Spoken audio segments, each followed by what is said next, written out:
আজ পাত্রপক্ষ আমায় দেখতে আসছে।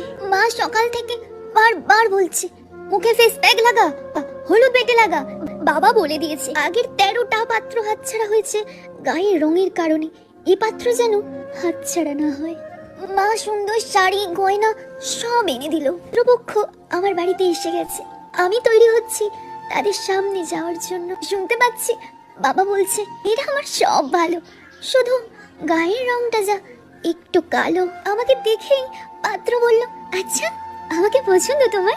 আমি অবাক হয়ে সম্মতি জানালাম শুধু। পাত্রের মা আমার বাবাকে বলল, দাদা একটা মেয়েকে মিষ্টির প্লেট সাজিয়ে সেজে গুজে বসে প্রত্যাখ্যিত হওয়ার যন্ত্রণা আপনি বুঝবেন না।